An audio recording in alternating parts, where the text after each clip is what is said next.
like authorship, date, occasion, purpose. Then we will see the four major models for interpreting Revelation. Then, and then we will look at 5 or 6 principles to keep in mind while we study the book of Revelation. So first, authorship. Who is the author of Revelation? John, yes. So the author identifies himself as John. He's a servant of God who bears witness to Jesus Christ. And he's exiled for his faith that we see in chapter 1 verse 1 and 9. He is either the Apostle Paul, the one who wrote the Gospel of John and the 3 epistles. Some people say he is another individual with the same name. But I believe he is the Apostle John, the one who wrote the Gospel of John and the 3 epistles. This John is well known to all the churches in Asia. Very well known. That's why he is writing those seven letters to 7 churches. So to write a letter in those days to a church means to have some kind of an authority in that church. Because when you write a letter, the church needs to listen to it, to read it. That's what they would do, right? To receive a letter, read it loud for everyone to hear. So if a common person sends, why would they read? But it is John sending, so John had some kind of an authority, influence in those churches. That's why he wrote it. And also, by the nature, he knew this. He knew those 7 churches. He knew what was encouraging in them. He knew what was not good. He knew what the problems were. And then he gives them exhortations. Yeah? So he should have some knowledge about that church, and he has some influence over those churches. And we see that many of the themes in Revelation is also associated with John's Gospel and the epistles, like Jesus as the Word. John chapter 1, we see the Word, in the beginning was the Word, and the Word was with God, and the Word was God. And so Jesus is mentioned as Word. Even in Revelation, we will see Jesus is mentioned as the Word. Jesus is mentioned as a lamb, as a shepherd. Same things we see in John's Gospel. Manna, living water, life and light, conquering, keeping the word, commands of God. So all of these things, all of these themes are appearing in Revelation also. So that is one major reason why we can believe that the author is the Apostle John. And also when we examine the evidence outside of the book, outside of the Bible, we see that the early church assumed that John the Apostle was the author of the book. That was the assumption. That was a common belief that the people back then had.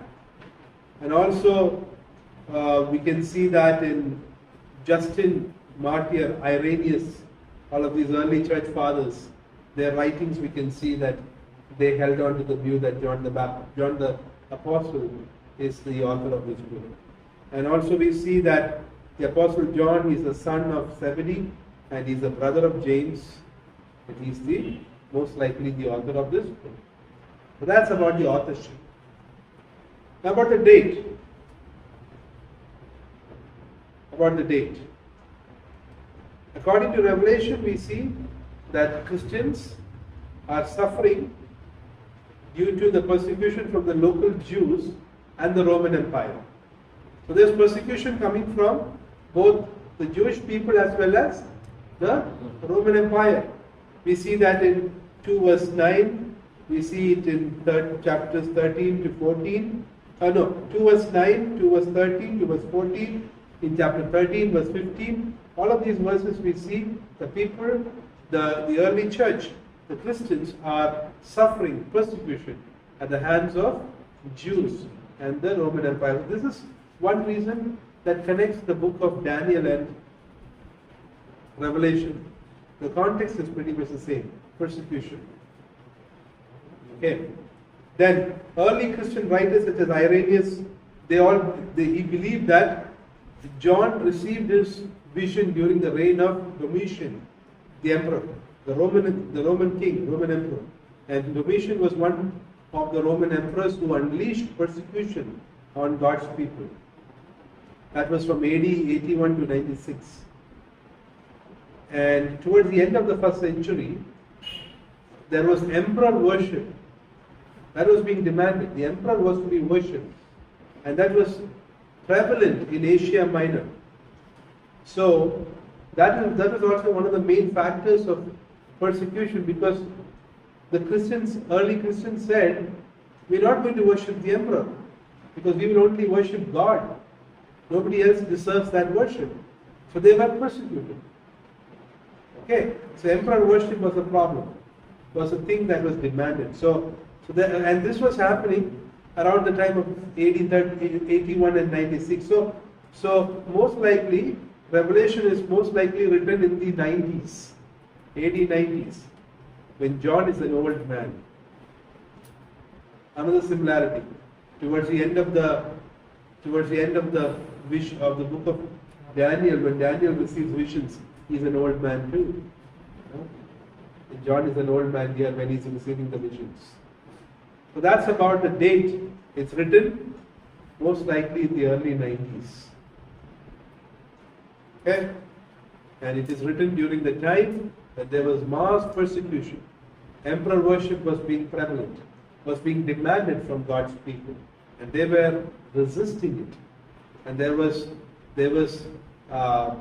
persecution from the local Jewish people as well as the Romans. Okay? By this time the Romans are in power. Now, so we looked at authorship, we looked at date. Now let's look at the occasion. Occasion of this book. We see the church is birthed in persecution. That's what we see in Acts, right? The church was formed in Acts chapter 5, right? 5 or 6. We see that persecution broke. And as the persecution broke, the believers were scattered. Chapter 8. 8. In chapter 8. Persecution scattered God's people.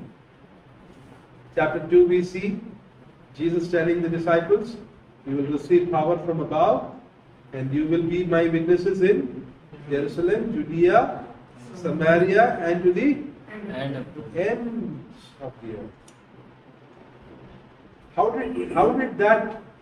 did that command, that commission, that mandate, how was that fulfilled?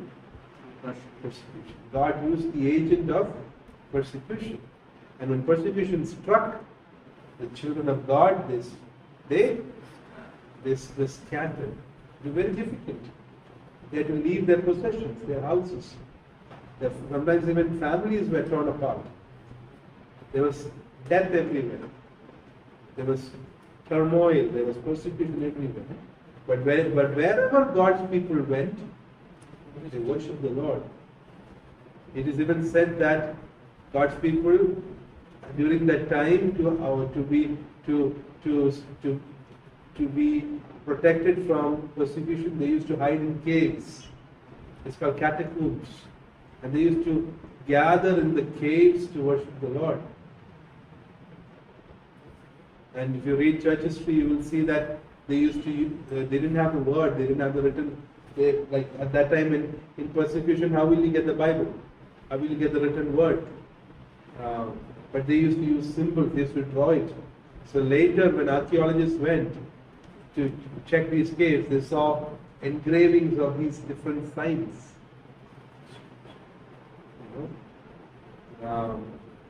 So a lot of those things were happening. So the church was birthed in persecution, and by the end of first century, the saints, the people of God, they continued to face strong persecution, strong adversity.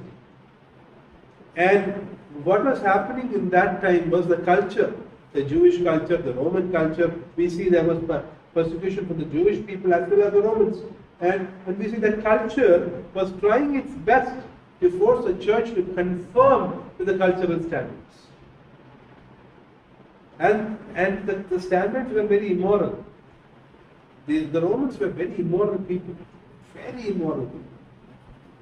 Like sex was so prevalent. Drinking, orgies. There are different documentaries that are made, and if you really see it, it was so bad. These people were really bad. There was so much celebration, and when celebrations were happening, they used to bring in slaves, and they used to have these gladiator fights where these slaves are fighting against lions and tigers, and they fight against each other. They gather in these big arenas, stadiums, colosseums, and they used to make these slaves fight these beasts, these animals, and sometimes these slaves are fighting with each other, and people used to cheer them. They love to see blood.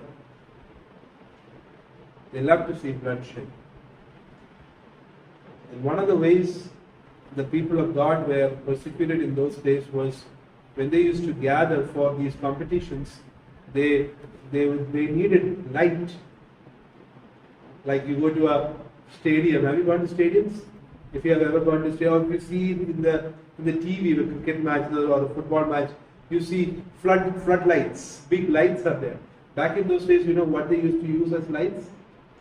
They used to tie God's people, Christians, onto the poles, and they used to light them up with fire. That was the way they used to get light. So the values were so immoral. There was pleasure, sex, and drinking, and all of that. Idol worship, temple prostitution. So much was going on. So much. And so the church was constantly attacked by the prevalent culture to conform to its immoral standards. And idolatry. Idolatry was so much there. That god, this god, the Roman gods, the Greek gods. So many gods and goddesses were there. And so when the early Christians, when they say no, when they resist, what is going to happen? They will be persecuted, attacked. Have you heard of Polycarp? Polycarp is one of the early church fathers. He was asked to renounce Jesus. And the punishment that was given to him was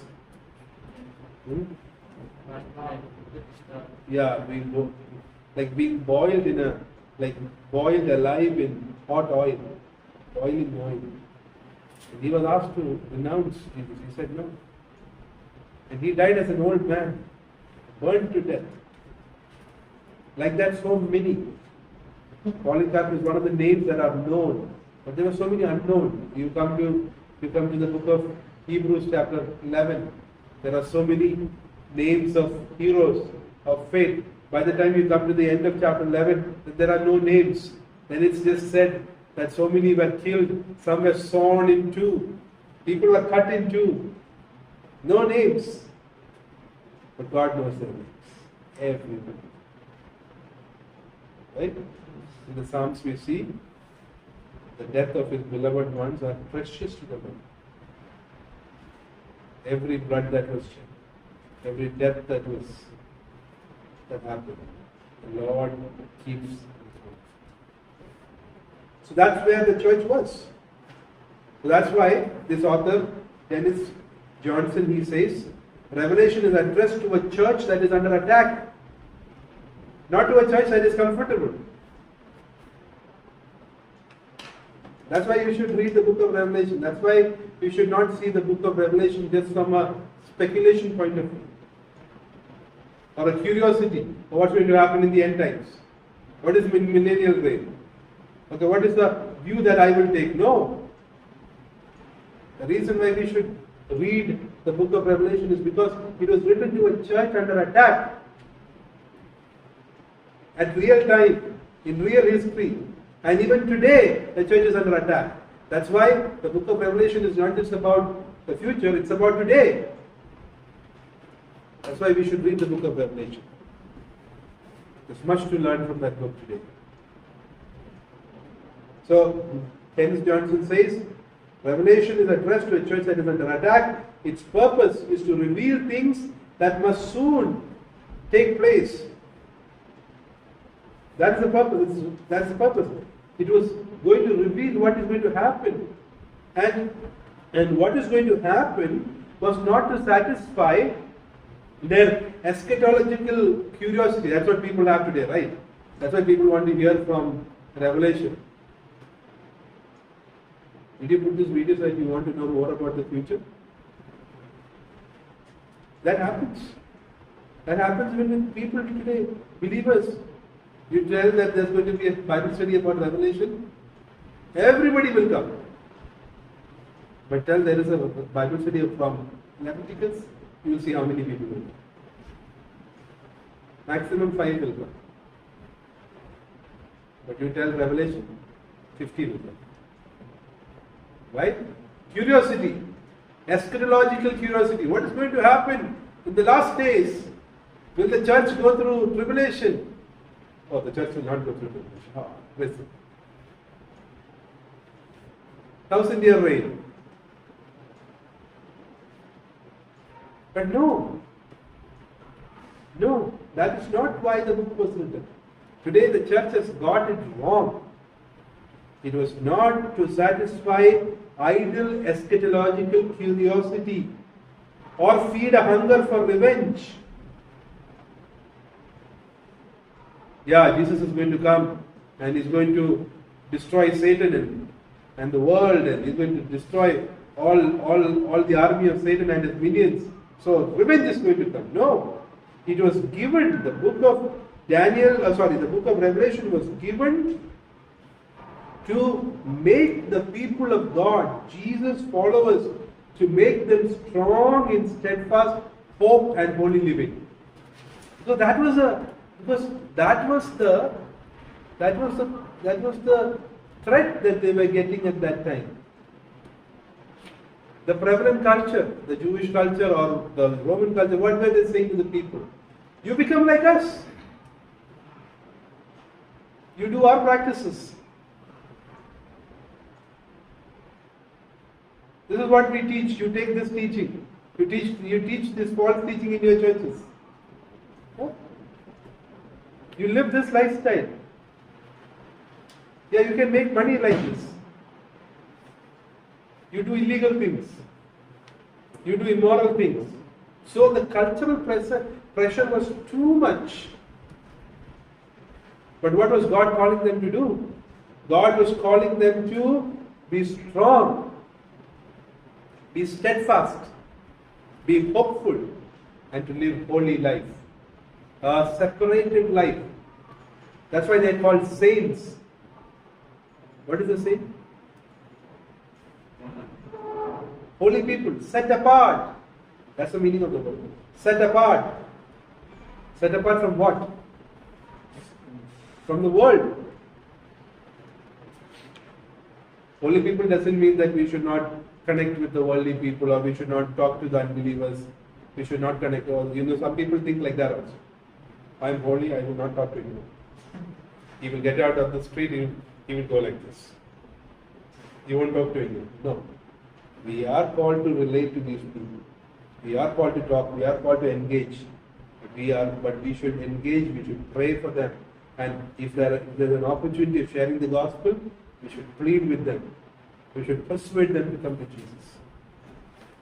That's why we should have unbeliever friends. If you are only having believer friends, it's a problem. You should have unbeliever friends, because that is where you can care for these people.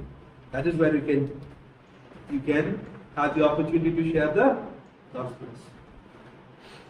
So the church must understand that to give in to the political and religious pressure in Asia Minor, it results in the total abandonment of the gospel. If you give in to the pressure, you are abandoning God. You are abandoning the gospel. You are abandoning the Spirit of God. You are abandoning all the future inheritance that the Lord is going to give to us. So that was the pressure. That was the occasion. That's why we should not look at the book of Revelation with eschatological curiosity.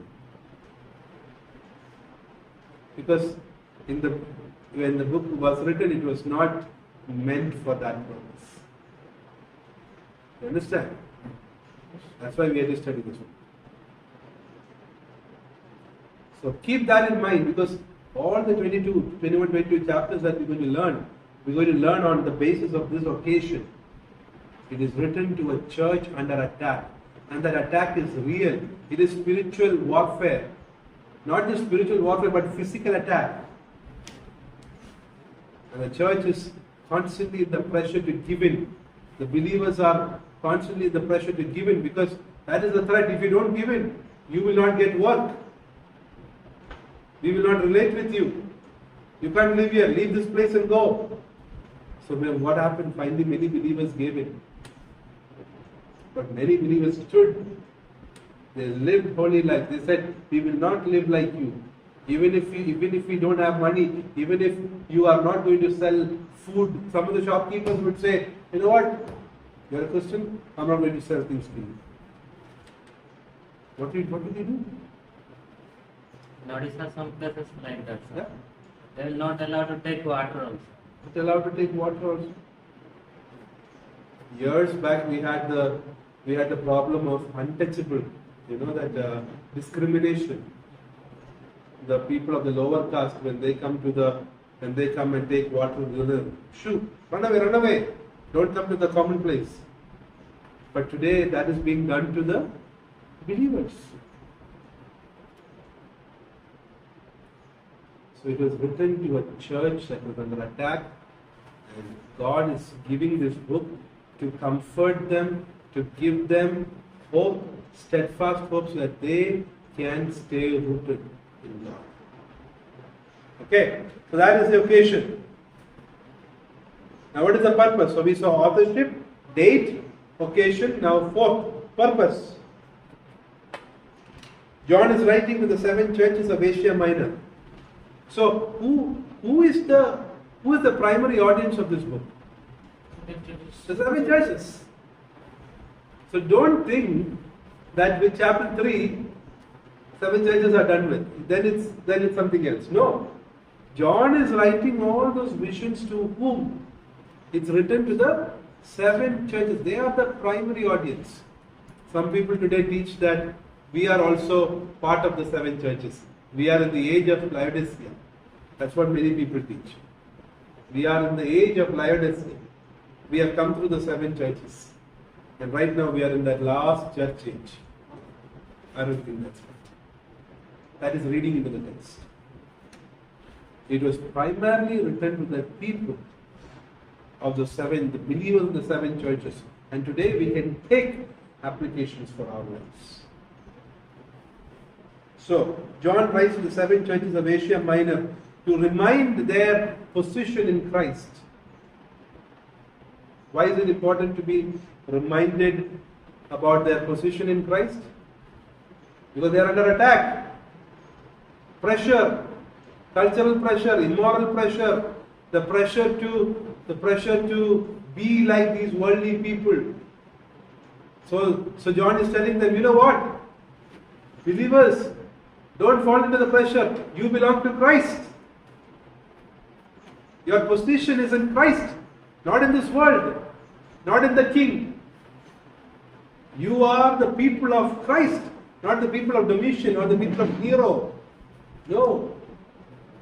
Yes, they'll persecute you, but your king is Jesus, and he's sovereign. That's what we saw in Daniel, right? He's the sovereign Lord over all history. So hold on. And then he says, his victory is your victory. Jesus has achieved victory over sin, death, Satan through his death and resurrection, and that victory belongs to you. So therefore, your faith should not grow weaker in the face of persecution. Why? Because the sovereign hand of God is governing the whole history. Same theme, right? Daniel? Same theme. That's why we study both the books together. And in this book, what is God promising? That the wicked will be punished and he will deliver the righteous, and God will receive all glory and honor. All the four themes in Daniel is here in Revelation. God is sovereign over all history, number one. Second, God will deliver his righteous people, his faithful people. Third, God will punish the wicked, the prideful. And fourth, all glory and honor will belong to God, Jesus. He will be exalted above it. So now you see it. All the four themes are there in Revelation. Any questions? These are four things: authorship, date, occasion, purpose. I need a 2-minute break for my throat.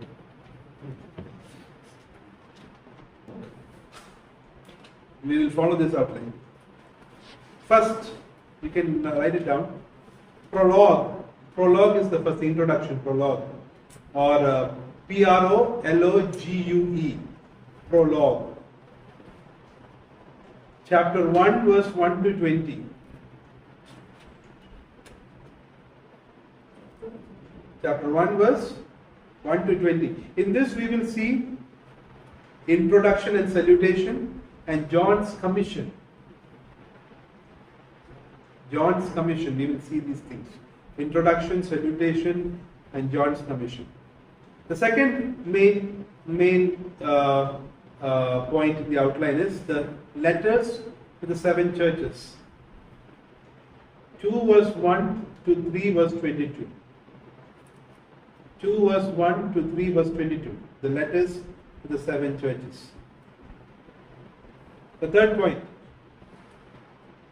God and Christ glorified through Christ's resurrection. God and Christ glorified through Christ's resurrection. 4 verse 1 till 5 verse 14. Okay? 4 verse 1 till 5 verse 14. Fourth, the 7 seals. The 7 seals. 6 verse 1 to 8 verse 5.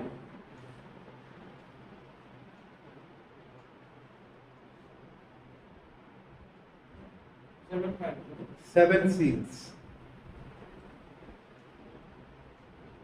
Then fifth, the 7 trumpets.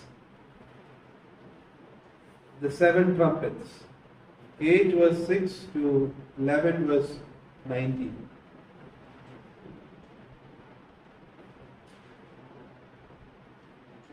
Then sixth, 7 visions of deeper conflict. 7 visions of deeper conflict. 12 verse 1 to 15 verse 4. 12 verse 1 to 15 verse 4. 7th, the 7 bowl judgments. The 7 bowl judgments. 15 verse 5 to 16 verse 21.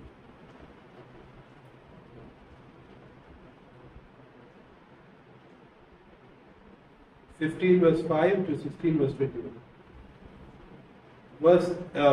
Point number 8. Final judgment of Babylon and the beast. Final judgment of Babylon and the beast. 17 verse 1 to 19 verse 21. 9th, the millennium. The millennium. Sir, 7, Eh? 8 number. 8 number. 9th. No, 8. 8th, final judgment of Babylon and the beast. 17 verse 1 to 19 verse 21. 9th point is the millennium. millennium. Millennium. 20 verse 1 to 5. 20 verses 1 to 5. Point number 10. The new heavens and earth. The new heavens and new earth. The new heavens and new earth. 20 verse 1 to 22 verse 5.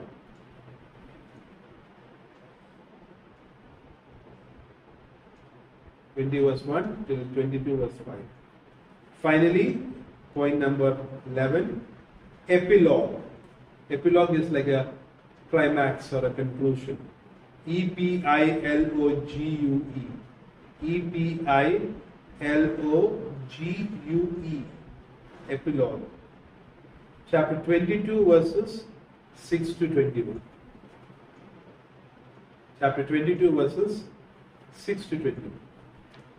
These are the 11 points we will be covering.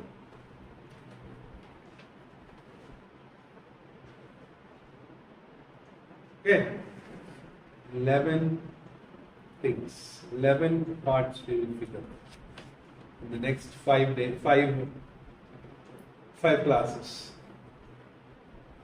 5 classes, 5 into 3, 4, so 20 hours. Yeah, I'll come. God willing, I'll come on Wednesday, Thursday. Next week, I'll come one time, 2, 3, almost 7, almost 20, 21 hours. We'll cover. All of these will go through. Okay. Now, quickly, we will also look at the 4 different ways, the 4 major models of interpreting Revelation, and we'll stop with that.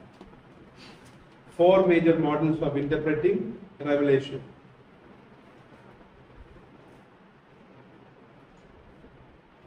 Four major models for interpreting Revelation. The first one is called the preterist view. The preterist view. This word preterist means the past. Okay? It means the past. So this view holds that Revelation is a prophecy of the fall of Jerusalem in AD 70, or the fall of Roman Empire in the early 5th century AD, and that everything in this book has already been fulfilled. So preterist means past, which means everything in this book has been fulfilled in either the fall of Jerusalem in AD 70 or the fall of the Roman Empire in early 5th century AD. So everything has been fulfilled already. We are definitely not taking this view. Okay. Yeah, some things are fulfilled, but a lot has not been. Second one is called the historicist view. Historicist. H-I-S-T-O-R-I-C-I-S-T. Historicist.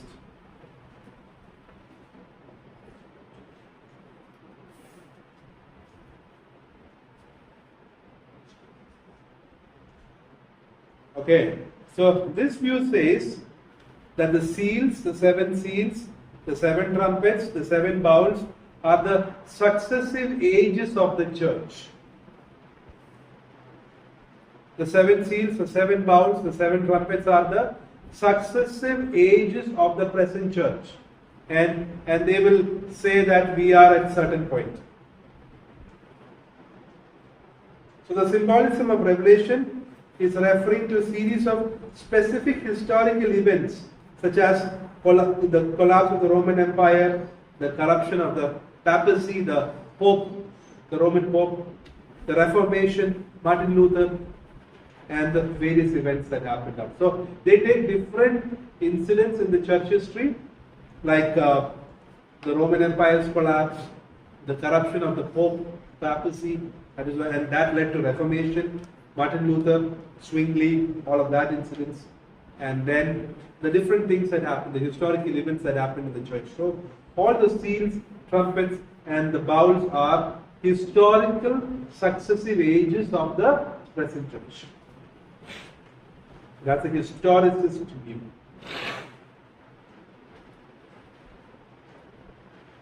The third is called the futurist view. Futurist. Futurist. This view says that apart from the letters to the churches in chapters 1 to 3, everything else generally in the book is pertaining to historical future events. So it says the futurist view holds generally that the entire book, apart from the letters to the churches in chapters 1 to 3, prophecies events surrounding the return of Christ at the end of history. So, except those first three chapters, everything else is going to happen around the second coming of our Lord Jesus Christ. Futurist. Okay?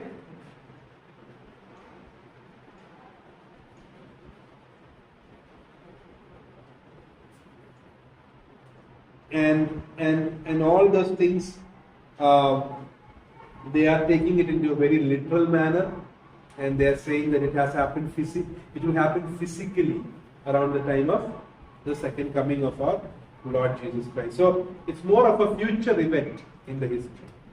That's the futurist point of view. Now, the fourth one, redemptive historical idealist. Redemptive, REDEMPTIVE, redemptive, historical, idealist, IDEALIST, IDEALIST.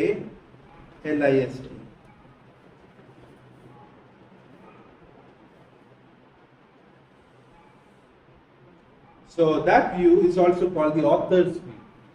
The author's view.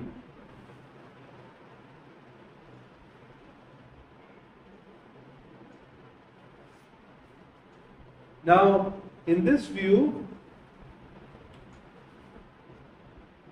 sees the entire book as a symbolic presentation of the battle between good and evil. Okay? A symbolic representation of the battle, conflict between good and evil. Now, the seals, the bowls, the trumpets, all of those speak repeatedly to actual events of human history in every age, and it gives believers of all ages an exhortation to remain faithful in the face of suffering. So the seven seals, seven trumpets, seven bowls are talking about the different persecution, different troubles that came. It's actual events of human history that happened to believers at every age. Okay, and these seven seals, seven bowls, seven trumpets are giving exhortation to believers to remain faithful. But parts of the revelation refers to future time events.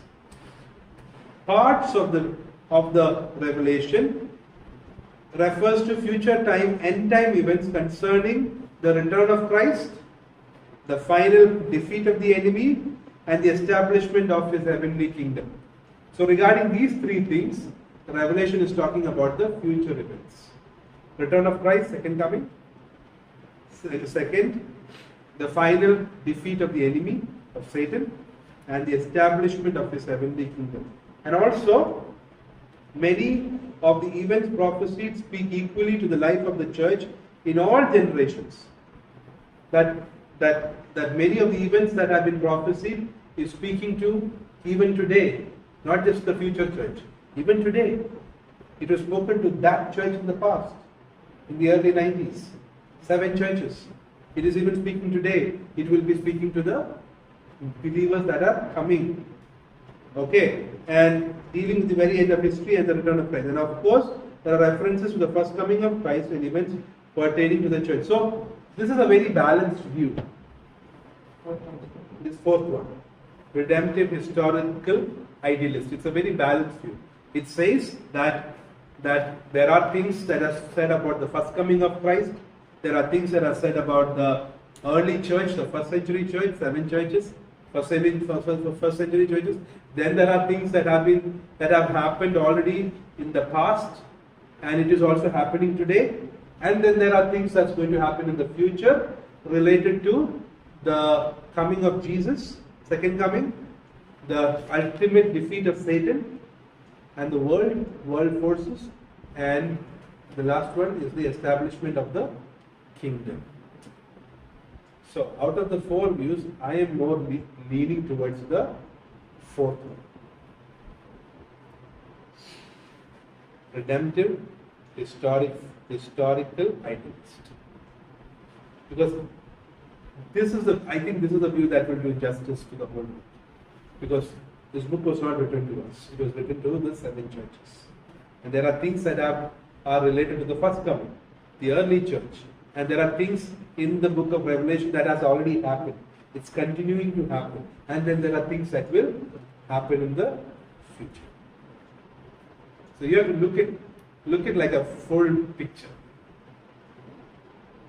Early century, things going on even today, and it will happen in the future.